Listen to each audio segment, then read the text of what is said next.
안녕하세요 여러분, 수익률 상승에 도움을 드리고 싶은 헬퍼입니다. 오늘 장을 보신 분들은 다 느끼시겠지만 장이 정말 다이나믹했습니다. 코스닥 선물 같은 경우에는 5.9% 정도 상승하다가 저가로는 5.7% 하락, 종가로도 5% 아주 급락하는 모습을 보였고요. 에코프로부터 해서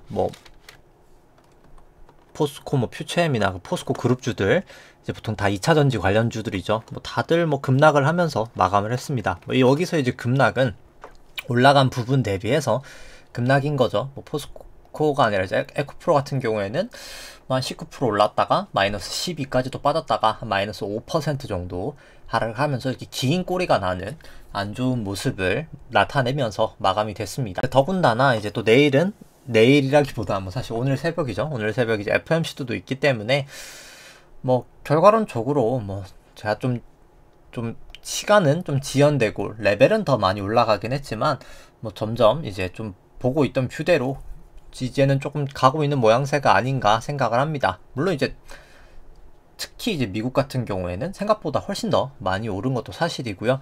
전반적으로 다 해서 오늘은 조금 더 저번 주에는 제가 영상을 찍다가 좀 꺼진 부분이 있어서 좀 상세하게 못했는데 같이 오늘 좀 자세하게 살펴보겠습니다. 아까 올랐던 포스코가 포스코 인터내셔널이나 많이 움직였던 거 포스코 퓨처엠, 포스코 홀딩스 이런 게 좀 크게 움직였던 부분이 있었고요. 일단 오늘 코스피 같은 경우에도 한 1.7% 큰 하락이 있었고 오늘은 3전은 좀 빠지다가 오히려 좀 되돌리면서 이 다른 종목들이 빠질 때 좀 빠진 부분을 되돌리면서 코스피 200은 한 마이너스 한 1.3 정도로 마감이 됐습니다. 코스닥 같은 경우는 한 마이너스 4% 큰 폭의 하락이 있었고요. 일중수 보시면은 코스피 오늘 개인이 거의 한 1조 정도 매수가 있었고요. 외국인 한 9,500억 정도 매도가 있었습니다. 기관 한 600억 정도 매도가 있었고요. 선물 같은 경우는 개인이 한 1,900억 정도 매수가 있었고 기관 한 1,000억 정도 매수, 외국인이 한 3,400억 정도 매도가 있었습니다.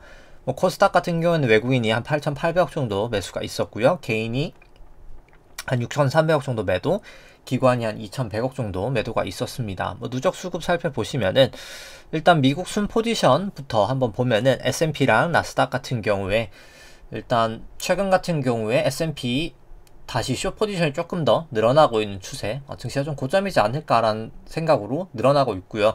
나스닥은 좀 롱 포지션이었던 것들이 많이 축소가 되는 모습을 나타내고 있습니다. 수급 일단 전반적으로 봤을 때 신용잔고 같은 경우에는 최근 기준으로 20조를 드디어 돌파를 하면서 사상 최고치를 기록을 했습니다.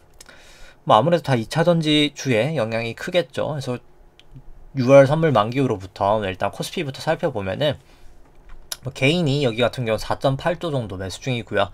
외국인 한 2.8조 정도 매도 중입니다. 선물도 외국인은 매도 중이고요. 연초 이후로부터 외국인이 좀 매수를 했다가 이제는 좀 매도로 돌리고 있는 모습 보여지고 있고요. 다만 긴 시기열로 봤을 때는 개인만 매수하고 있다. 수급은 좋아 보이지 않습니다. 신용잔고 같은 경우에는 아까 증가되는 모습 보여드리고 있고요. 최근 같은 경우에. 근데 이제 신용잔고를 코스피 시총으로 나눈 수치도 사실상 높은 수준입니다. 과거 대비 내려오긴 했지만 여전히 사실 전에 비해서 높은 수준, 좀 주의하실 필요가 있어 보이고요.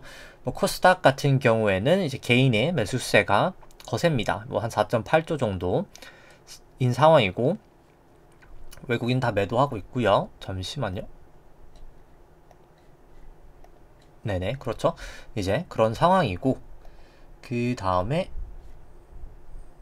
잠시만요.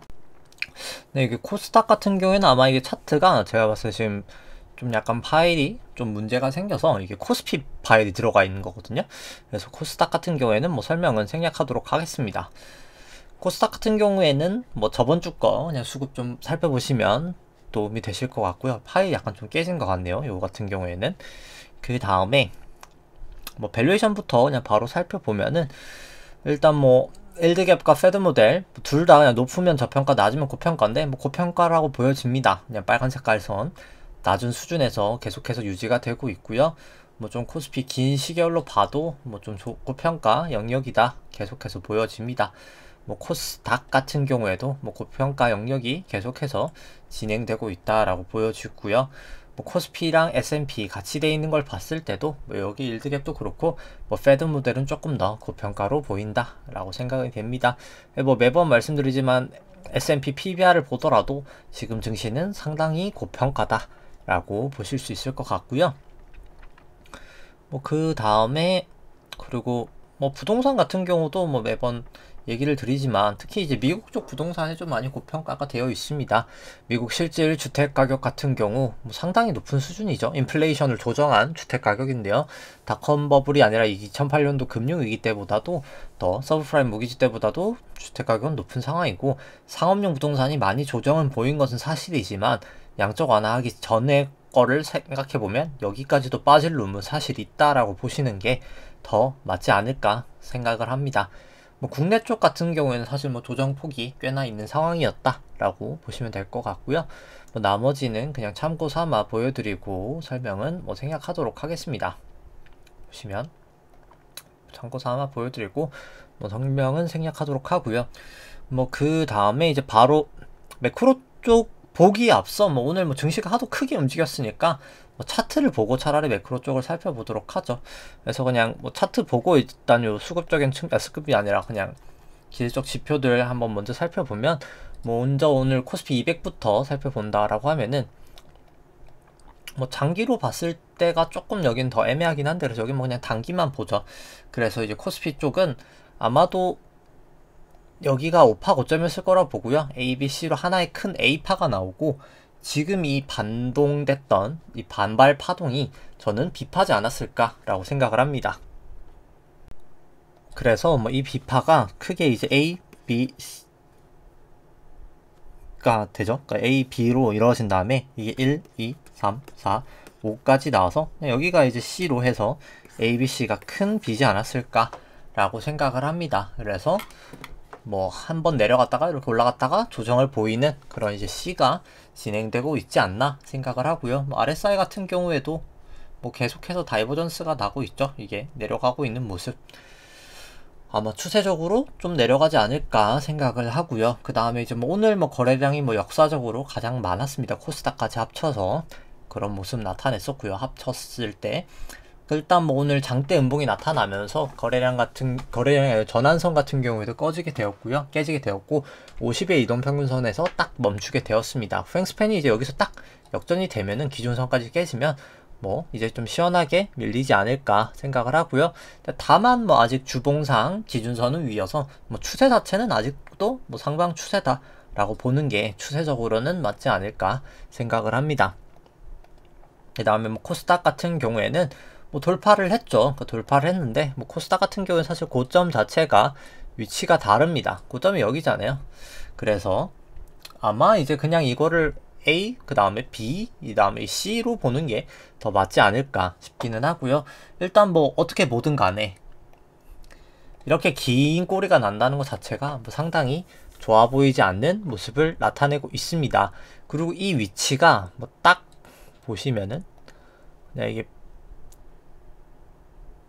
잠시만요. 이게 코프로를 보고 싶은 게 아니라 지수로 해서 코스닥 150을 보면은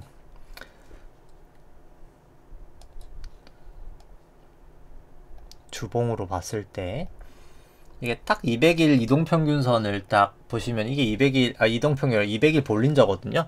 거기를 넘었다가 지금 딱 깨진 거거든요. 그래서 장기 추세상 뭐 제가 봤을 때 이제는 하방의 시작일 확률이 매우 높지 않을까. 특히 이제 코스닥 같은 경우에 이제 그렇게 생각을 합니다. 근데 뭐 여기도 그렇듯이 이제 주봉상 아직까지 기준선을 내려가진 않았어요. 그래서 완전 주추세가 하방이다 라고 말하긴 애매하지만 뭐 확률적으로 이제 내려갈 확률이 좀 높아 보이는 것도 사실이다 라고 보여지고요. 아직 전환선만 깨지고 뭐 기준선은 깨지지 않았지만 RSI는 또 이제 과열로 갔다가 내려오고 있는 모양새를 좀 나타내고 있습니다. 뭐 조심하실 필요는 뭐 계속 있어 보인다 생각은 들고요. 뭐 S&P 같은 경우도 S&P는 뭐 장기 추세가 조금 더 확실하니까 장기 추세부터 본다라고 치면은 아주 긴 추세로 봤을 때 그냥 S&P로 보는 게 낫겠네요. 긴 추세로 볼 거면 아주 긴 추세로 본다라고 하면은 뭐 1993년부터 1930년부터 여기까지가 이제 큰 오파가 나왔었고, 닷컴 버블이 A, 그 다음에 이제 닷컴 버블부터 2008년까지 B, 그 다음에 2008년도 금융위 C, A, B, C로 이제 큰 조정 파동이 나왔고, 그 다음에 여기까지가 1, 2, 3, 여기 트라이앵글로 4, 5까지 상승 파동이 나오고, 잠시만요. 네, 여기까지 상승 파동이 나오고, 그 다음에 A 하락 파동 나오고, 지금이 이제 B 상승 파동 나오고, 그 다음에 이제 C의 하락 파동이 나오지 않을까.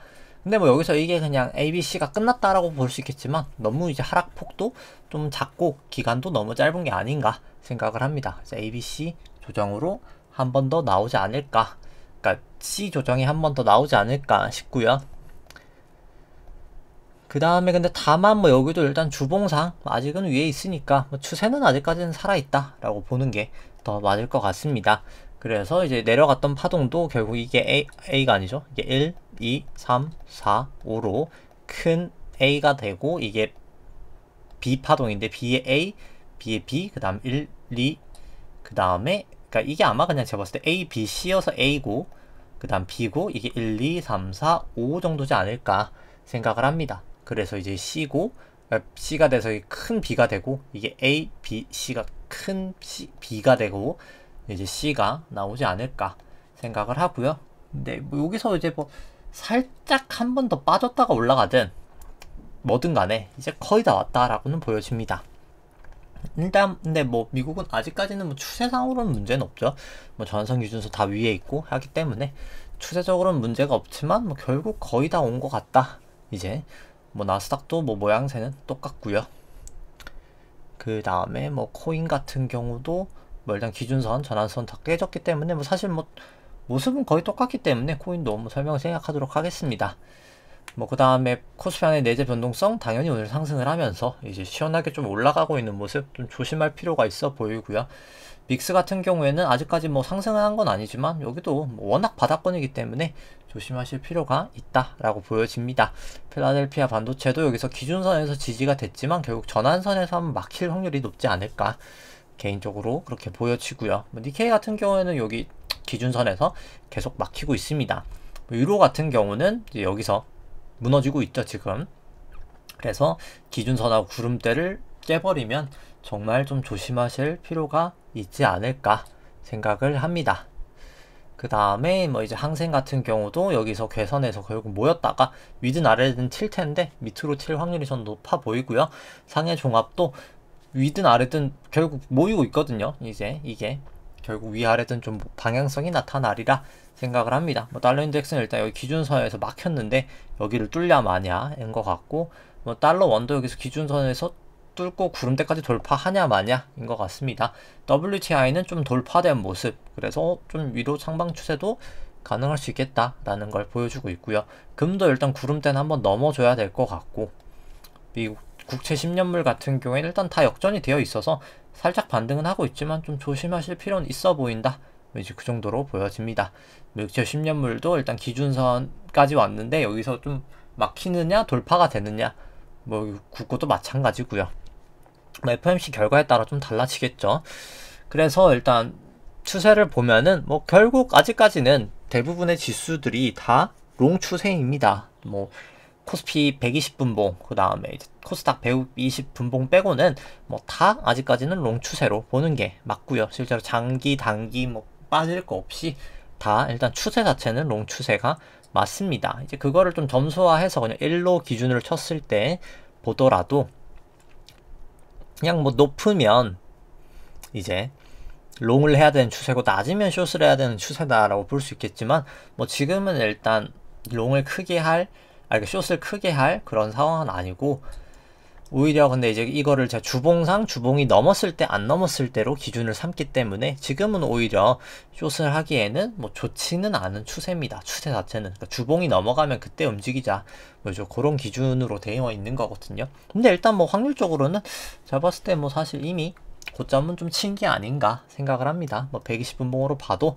나스닥도 뭐 사실 뭐 거의 그렇고요. 뭐 이제 일봉상으로 봐도 추세가 다 이제 내려오고 있기 때문에 뭐 사실은 뭐 이제는 거의 고점을 본 게 아닌가. 뭐 S&P도 그렇고요. 뭐 아직 확증은 아니지만 이제 거의 본 게 아닌가. 특히 미국 쪽은 국내보다는 좀 확정이 덜하긴 하고요. 이제 주봉상도 넘어 있지만 여기 이제 내려오고 이제 기준선까지 뚫리면 이제 완전 확실해지겠죠. 이제 그런 상황이고, 근데 다만 이제 코스피 120은 조금 더 확실해 보입니다. 일봉상으로 봐도 조금 더 하방의 확률이 조금 더 확실해 보이고요.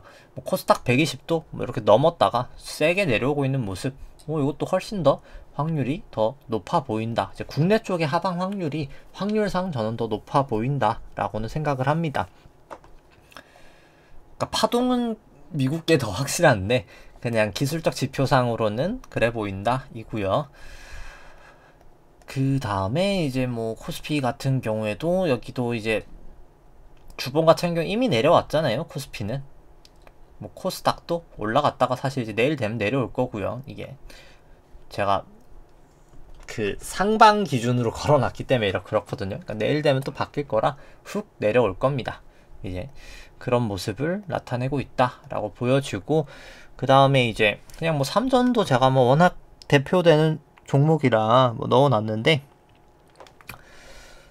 뭐 일단 채권 같은 경우에는 그렇게 크게 포지션이 뭐 지금 딱 방향성이 있어 보이진 않고, 금 같은 건 롱 포지션이 더 가깝고 WTI는 롱 포지션이 더 가깝고 애플이나 마이크로소프트도 아직까지는 롱 포지션이 더 가까운데, 뭐 삼전은 하방 확률이 높아 보인다. 달러도 그렇고 일단 추세적으로 그렇다라는 거고요. 뭐 나머지는 뭐 그냥 이것만 보여드리고 뭐 설명은 특별하게 뭐 생략해도 될 것 같고요. 뭐 국고만 한번 볼까요? 뭐 국고 같은 경우에는 뭐 기준선은 좀 하방으로 이탈이 되어 있어서 언제든 위로 갈 수는 있겠네요. 이거는 뭐 더 갈 수도 있겠지만 일단 뭐 추세 자체가 뭐 그렇게 국고는 지금 뭐 확실해 보이진 않고요.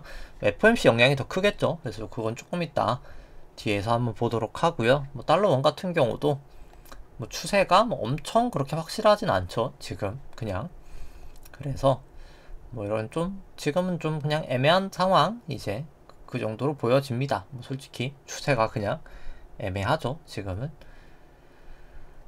근데 뭐 오히려 저는 뭐 조금 위로도 달러는 보이긴 하네요. 그냥 이걸로 데이터들로 봤을 때 일단 뭐 그렇게 보여지고, 뭐 금 같은 경우는 뭐 지금은 크게 관심 없으니까 생략하고, 뭐 WTI는 이제 여기서 내려오면 그때 이제 하방 확률이 조금 더 있지 않을까 생각을 들고요. 뭐 삼전 같은 경우도 아직까지는 이제 추세가 좀 하방 확률이 훨씬 더 높아 보인다. 뭐 그렇기 때문에 이제 코스피 200이 눌리고 있는 거죠. 이게 여기서부터 사실 좀 그렇게 보여지고, 애플 같은 경우도 근데 뭐 사실 이제는 좀 고점을 친 게 아닌가 싶을 정도로 변동성이 볼린저 50도 좀 벌어져 있는 상황이고요. 여기 200일 이동 평균선이나 뭐 기준선 이탈도도 뭐 그렇게 보여집니다. RSI도 마찬가지고요. 뭐 마이크로소프트를 봐도 뭐 마찬가지죠. 지금 슬슬 뭐 거의 고점이다라는 게 뭐 느껴지는 그런 데이터들입니다. 계속해서 좀 조심할 필요가 있어 보인다. 데이터적으로 생각이 되고, 그 다음에 이제 FOMC 관련해서도 그렇고 유동성적인 측면에서 살펴보면은 뭐 FOMC에서는 뭐 결과적으로 뭐 계속해서 매파적으로 나올 수밖에 없는 상황이다라고 생각을 합니다. 왜냐면 뭐 결국 지금 인플레이션의 원인이 뭐냐라고 하시면 결국은 수요가 강한 거거든요. 뭐 정확하게는 공급 대비해서 수요가 더 강한 거고, 그럼 왜 공급 대비해서 수요가 강한가라고 생각을 해봤을 때 그냥 통화량이 많아서 그렇습니다. 이제 그게 쉽게 조절이 안 되고 있어서 그런 거고요. 뭐 매번 얘기를 드리지만 이 소매 판매가 수요고 상업 생산이 공급인데, 이 당시에 당연히 수요가 높았으니까 7, 80년 인플레이션 시기가 됐었고요. 2000년, 2008년도 공급이 많았으니까 공급 과잉이 오면서 문제가 생겼습니다. 그 다음에 이제 이 갭이 코로나로 많이 벌어졌고요. 지금도 여전히 수요가 훨씬 더 강하기 때문에 인플레이션이 문제가 되는 거죠. 공급량도 줄고 있죠. 오히려 좀 조심하실 상황이 계속 이어지고 있다. 공급만 그럼 왜 줄어들까요? 그리고 미국의 고용은 왜 계속해서 이렇게 좋게 나올까요? 미국의 고용 지표가 실업률 보면은 역축이라 그렇지 이게 상당히 낮은 거잖아요. 실업률이 역으로 지금 돌려놔서 그렇지, 뭐 당연히 중국에 있는 공장들을 다 미국으로 이전시키고 있으니까 이 지금 밸류체인 완전 바꾸고 있잖아요. 그러니까 당연히 중국은 실업률이 지금 20%가 넘는다 그러고, 당연히 미국은 실업률이 좋아질 수밖에 없겠죠. 이제 그런 현상. 근데 당연히 그러면 이제 더 임금비가 비싼 미국 사람을 쓰고 공장을 다시 지어야 되니까 당연히 물가는 쉽게 잡히지 않는 그런 상황이 될 수밖에 없겠죠. 이제 그런 상황이 있고 또 뭐 다른 상황이 있다라고 하면은 뭐 매번 이것도 얘기를 드리는 겁니다만 일단 뭐 통화 승수가 올라가는 역할이 있다. 과거에는 통화 승수가 높아지지 않고 이렇게 쭉 양쪽 하나 하면서 승수가 내려왔지만 지금 통화 승수가 올라가서 돈이 덜 돌고 있다. 이것도 첫 번째 요인이 될 수 있을 것 같고요. 그 다음에는 이 조정 기준금리가 뭐 계속해서 너무나 낮다는 겁니다. 미국의 기준금리는 5.25%죠. 아마 이제 오늘 새벽에 0.25% 만장일치로 올라가면서 5.5까지 올라갈 것 같습니다만 이 조정 기준금리는 그렇다고 해도 0.25밖에 안 오른 한 2.3에서 2.4 정도 수준밖에 되지 않는다는 겁니다. 그럼 이 갭 차이는 뭘까요? 이 갭 차이는 유동가 과잉 통화량이 너무 많다는 거죠. 그러니까 왜냐면 과거에는 이 양적 긴축을 통해서 이 과잉 통화가 다 해소가 되고 나서 금리가 진정한 고점을 이제 나타나게 되었었습니다. 근데 지금은 이 차이가 너무나 큰 거죠. 그렇기 때문에 지금이 금리가 고점이다 라고 하기에는 저는 좀 많이 긴축이 부족한 상황이다 라고 이야기를 드리고 싶습니다. 근데 이 긴축이 완벽하게 되기 전에 아마 증시는 무너지게 될 거고 무너진 다음에 저는 긴축이 더욱더 강화되리라 생각합니다. 그러니까 완화적으로 돌아섰다가 그 다음에 이제 다시 긴축으로 가지 않을까 물가가 이제 그렇게 생각을 하고요. 그 다음에 보여드리려고 했었던 게 이 통화량 대비죠. 그러니까 이거 뭐 매번 보여드린 얘기입니다만 뭐 계속 중요해서 그렇습니다. 이게 뭐 GDP 대비해서 이 연준 총자산 대비 GDP가 20이 적정인데 과거에는 20 밑으로 언더로 만들었었는데 지금은 여전히 큰 차이가 난다는 거죠. 이만큼이 과잉 유동성이고 뭐 사람들이 뭐 다 뭐 그냥 위기가 하면 다시 돈 풀면 되지라고 하지만 그러기에는 돈이 이미나 너무 많이 풀려 있다는 겁니다. 그래서 뭐 쉽지 않다는 거고요. 결국 QT가 생각보다 빨리 돼야 되고 그렇게 되지 않는 이상 물가는 쉽게 잡히지 않는다라고 말하는 거랑 똑같습니다. 그리고 뭐 사실 물가 자체도 뭐 잡힌다 하지만 뭐 매번 보여드립니다만 이 코어 PC 보면 물가가 뭐 지금 잡히고 있는 게 아니거든요. 그렇게까지 이 PC는 조금 내려왔지만 PC도 사실 하반 경직성을 보이고 있고 코어 PC도 지금 많이 내려왔지만 이제 6월까지는 유가가 뭐 사실 유가가 어딨죠? 유가가 구리 말고 이제 뭐 WTI 보면은 유가가 뭐 사실 이게 달로 안 나오니까 좀 그렇긴 한데 6월까지는 물가가 되게 높았었거든요 사실. 근데 이제 이게 기저효과가 또 날 거예요. 역기저가 나기 때문에 물가가 이제 7월부터는 좀 올라갈 수 있는 효과가 충분히 존재합니다. 이제 그 부분을 좀 조심하실 필요가 있다. 물가적인 측면도 뭐 그렇게 보여지고요. 뭐 그 다음에 또 요소가 있다면 이 재무부 일반 개정이 또 문제가 되고 있습니다. 일단 뭐 전주 대비해서 지준이 한 638억 달러 정도 증가가 됐고 TGA 재무부 일반 개정이 168억 달러 증가가 됐고 RRP가 한 892억 달러 정도 감소가 됐습니다. 연준의 자본 잠식은 약 22억 달러 정도가 추가가 됐고요. 연준의 QT는 약 224억 달러 정도가 진행이 됐습니다. 뭐 이게 중요한 게 뭐냐면 이제 연준 QT가 점점 빨라질 거라는 얘기이기도 하고요. 물가가 또 다시 한번 발작을 일으킨다는 뭐 두 가지 내용이 지금 여기에 함축이 되어 있습니다. 왜냐면 뭐 부채 한도 협상이 되면서 이 재무부 일반 개정이 증가가 되게 될 거거든요. 재무부 일반 개정은 결국 재정정책을 쓰기 위해서 재무부가 모아둔 현금이기 때문에 결국 한 6천억 달러 정도가 증가가 되면서 이렇게 증가가 될 겁니다.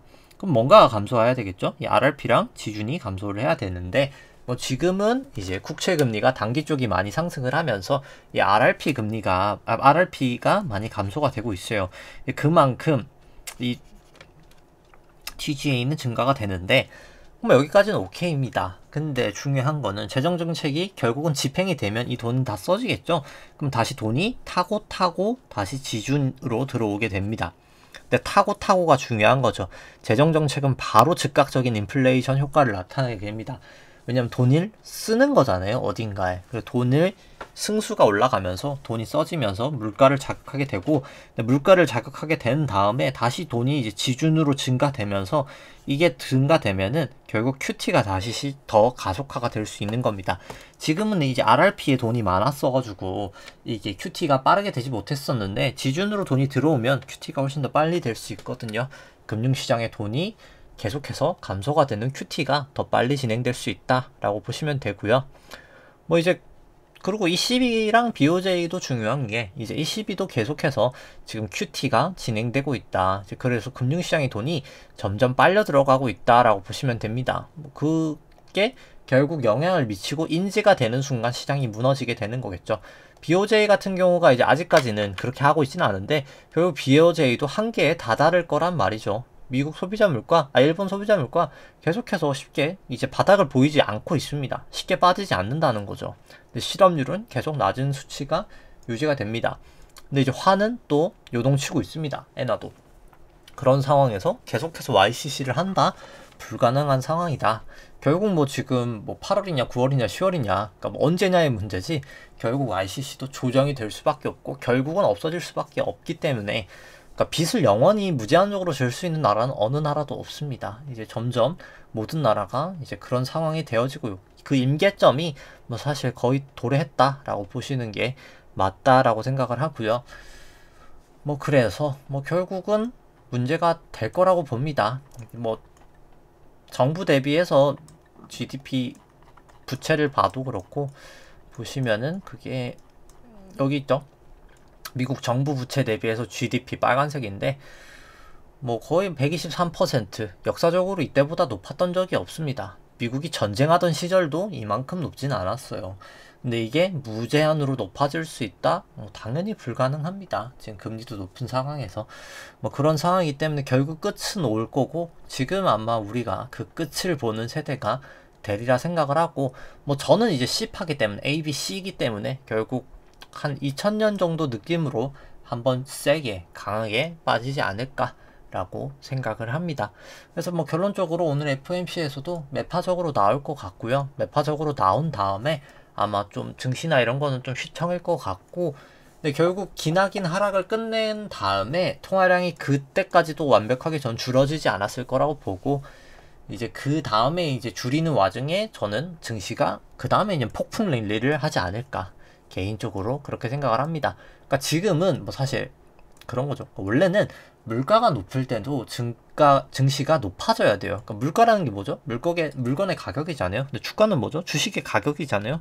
그렇기 때문에 원래 물가가 높을 때는 주가가 높아야 되는데, 지금은 그냥 멀티플 밸류에이션 자체가 너무 높은 거죠. 근데 결국 밸류에이션이 빠지고 나면 물가가 높아지는 거는 증시의 사실은 상방 요인이기 때문에, 저는 쭉쭉쭉쭉 그 다음에는 뭐 엄청난 랠리가 펼쳐지지 않을까 생각을 합니다. 뭐 장기로 봤을 때도 그렇잖아요. 제가 아까 이제 이게 여기가 이제 큰 1파고 큰 2파 조정의 C가 온다는 거잖아요. 결국 큰 2파 조정의 C가 온다는 거잖아요. 이게 그냥 2파잖아요. 그럼 3파는 이 1파보다 1.618배 더 강할 겁니다. 확률적으로. 그러면 이만큼 올라간 것보다 훨씬 더 많이 올라가니까 뭐 훨씬 더 크게 올라가겠죠. 저는 아마 물가가 거기서의 큰 요인을 할 거라고 생각을 합니다. 그래서 그 다음 랠리가 매우 크지 않을까 생각을 합니다. 그래서 좀 FOMC랑 뭐 좀 증시가 계속 좀 변동성이 클 것 같아서 좀 조심하실 필요가 있으실 것 같고요. 오늘 방송은 그럼 여기까지 하도록 하겠습니다. 네, 좋아요와 구독 눌러주시면 감사하겠습니다. 이상입니다.